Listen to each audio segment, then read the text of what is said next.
Welcome to the whistle. Rajdev இயக்கத்தில் ஸ்ரீகாந்த் நடிச்சிருக்கிற சத்தமின்றி முத்தம் தா படத்தோட ரிவ்யூ தான் நம்ம இந்த வீடியோல பார்க்க போறோம்.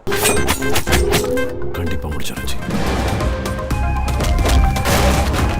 சத்தமின்றி முத்தம் தா இந்த படத்தோட பிகினிங்ல ஒரு பொண்ணை அந்த பொண்ணோட வீட்டுக்குள்ளே வச்சு முகமுடி போட்ட ஒரு மர்ம நபர் கொலை பண்ண ட்ரை பண்றாரு. அங்கேருந்து தப்பிச்சு அந்த பொண்ணு வெளியில வரும்போது ஒரு கார் அந்த பொண்ணு மேல வேகமா மோதிட்டு ஹிட் அண்ட் ரன் மாதிரி அந்த கார் அங்க இருந்து எஸ்கேப் ஆயிடுது. அதுக்கப்புறமா அந்த இடத்துக்கு வர ஸ்ரீகாந்த் அந்த பொண்ணை காப்பாத்தி ஹாஸ்பிட்டல் கொண்டு போயிட்டு ஹஸ்பண்டுங்கிற பேர்ல அட்மிட் பண்றாரு. ட்ரீட்மெண்ட் முடிஞ்சதுக்கு அப்புறம் அந்த பொண்ணை தன்னோட வீட்டுக்கு கூட்டிட்டு போயிட்டு பாத்துக்கிறாரு. அந்த பொண்ணுக்கு ஆக்சிடென்ட்ல தலையில பலமா அடிபட்டதுனால டெம்பரவரி மெமரி லாஸ் ஆயிருச்சு. இவர் தான் தன்னோட ஹஸ்பண்ட் அப்படிங்கிற ஞாபகம் கூட அந்த பொண்ணுக்கு இல்ல. பட் ஒரு கட்டத்துல தான் தெரிய வருது ஸ்ரீகாந்த் நம்மளோட ஹஸ்பண்ட் கிடையாது, நம்மளோட ஹஸ்பண்ட் வேற ஒருத்தர் அப்படின்னு சொல்லிட்டு. அதே போல இன்னொரு சைடு அந்த பொண்ணோட ஒரிஜினல் ஹஸ்பண்ட் என் ஒய்ஃபை காணோம் அப்படின்னு சொல்லிட்டு போலீஸ் ஸ்டேஷன் கம்ப்ளைண்ட் கொடுத்துருக்காரு. ஸோ ஸ்ரீகாந்த் யாரு, அவர் இதுக்காக இந்த பொண்ணை கடத்தி கூட்டிட்டு இந்த வீட்டில் வச்சு பாத்துக்கிறாரு. அந்த பொண்ணை வீட்டுக்குள்ள கொல்ல ட்ரை பண்ண அந்த மர்ம நபர் யாரு, கார்ல அந்த பொண்ணை அடிச்சு தூக்கிட்டு எஸ்கேப் ஆன அந்த நபர் யாரு, இந்த மிஸ்டீரியஸான இன்சிடென்ட்ஸ்லாம் ஏன் நடந்துச்சு, அதுதான் இந்த சத்தமின்றி முத்தம் தா படத்தோட மீதி கதை. இந்த படத்தோட பிளஸ் பாயிண்ட் என்ன அப்படின்னா, இந்த படத்தோட பேசிக் ஐடியா கொஞ்சம் இன்ட்ரெஸ்டிங்கான ஒரு விஷயமா இருந்துச்சு. ஏன்னா நம்ம த்ரில்லர் படங்கள் நிறைய பார்க்குறோம். அந்த படங்கள்ல இந்த மாதிரி யாரு கொல்ல ட்ரை பண்ணாங்க, கில்லர் யாரு, எதனால இந்த விஷயங்கள்லாம் பண்ணிட்டு இருக்காங்க, அந்த மாதிரி கியூரியஸான விஷயங்கள்லாம் இருக்கும்போது நமக்கு படம் பார்க்கும்போது கொஞ்சம் எங்கேஜிங்கா இருக்கும். அந்த மாதிரி ஒரு மிஸ்ட்ரி த்ரில்லர், அது கிரைம் த்ரில்லர்,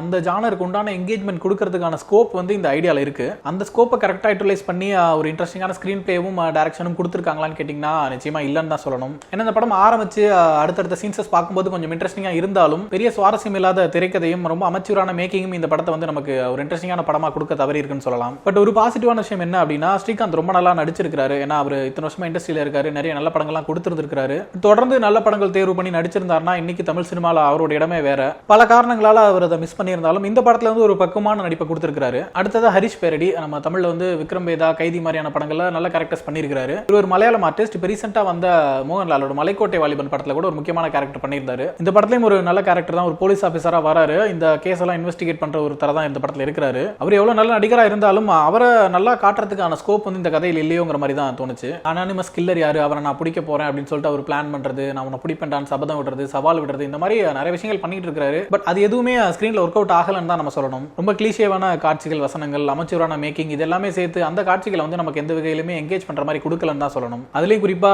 ஆங்கில வசனங்கள், இங்கிலீஷ்ல ஸ்டைலிஷா டயலாக் பேசுறேன், ஒரு ஜிபிஎம் படம் மாதிரி காட்டுறேன் அப்படிங்கிற மாதிரி ட்ரை பண்ணிருக்க விஷயங்கள் சுத்தமா ஒர்க் அவுட் ஆகல. அந்த கேரக்டர்ஸ் அந்த இடத்துல இயல்பா இங்கிலீஷ்ல பேசுற மாதிரி இல்லாம சொல்லி கொடுத்து ரொம்ப புஷ் பண்ணி சொல்ல வச்ச மாதிரி தான் இருந்துச்சு. எதுக்காக அந்த மாதிரி விஷயங்கள் இந்த படத்துல பண்ணிருக்காங்கன்னு தெரியல. ஒரு த்ரில்லர் படம், ஒரு இன்வெஸ்டிகேஷன் அதெல்லாம் இருக்குன்னா நிறைய இங்கிலீஷ் பேசினா தான் நல்லா இருக்கும் அப்படிங்கிற மாதிரி நினைச்சு பண்ண மாதிரி இருந்துச்சு. பட் அது எதுவுமே இயல்பா இல்லாத காரணத்தினால ஸ்கிரீன்ல ஒர்க் அவுட் ஆகல. இந்த படத்தோட மேக்கிங் எவ்வளவு அமைச்சரா இருந்துச்சு அப்படிங்கிறதுக்கு ஒரே ஒரு எக்ஸாம்பிள் மட்டும் சொல்றேன். ஒரு ஹஸ்பண்ட் அண்ட் வைஃப், அவங்களுக்கு ஃபர்ஸ்ட் இயர் ஆனிவர்சரி நடக்குது. அதுக்கான செலிப்ரேஷன் வீட்ல போயிட்டு இருக்குது. ஒரு சின்ன பார்ட்டி மாதிரி ஃப்ரெண்ட்ஸ் அண்ட் ஃபேமிலி எல்லாம் வந்திருக்காங்க. அப்ப இந்த ஹஸ்பண்டோட பர்சனல் செக்ரட்டரி, அவங்க ரெண்டு பேரும் ஒரு அஃபேர்ல இருக்காங்க. அவங்க இந்த பார்ட்டி போயிட்டு இருக்கும்போதே அவரை கூப்பிடுறாங்க, நீ வா நம்ம அங்க போயிட்டு தனியா போய் கிஸ் பண்ணலாம் அப்படின்னு சொல்லிட்டு. அவர் ஃபர்ஸ்ட் வேணா மாட்டிக்கோங்கிறாரு. அதுக்கப்புறம் அவங்க ஒரு இடத்துல போய் பண்றாங்க, கார்டன்ல போயிட்டு. அது ஏதோ மறைவான இடத்துல போய் பண்றதா நினைச்சிட்டு இருக்காங்க. சுத்தமா எந்த ஒளி மறைவு இல்லாம ஓப்பனா பண்ணிட்டு இருக்காங்க. இப்ப யதார்த்தமா வர அவங்களோட வைஃப் அதை பாத்துறாங்க அப்படிங்கிற மாதிரி காட்டுறாங்க. ஃபர்ஸ்ட் ஆஃப் ஆல் அது மறைவான இடமும் இல்ல, அந்த இடத்துல கார்டன்ல நின்னுட்டு இருக்க பல பேர் அவங்களை ஈஸியா பாக்குற மாதிரி தான் இருக்கு. சோ வைஃப் அவங்களை தேடி கண்டுபிடிச்சு பாத்துட்டாங்க அப்படிங்கிற மாதிரிலாம் இல்ல, சும்மா கேஷுவலா போனாலே இந்த இடத்துல அவங்க பண்ணிட்டு இருக்க தெரியும். அப்போ வைஃப்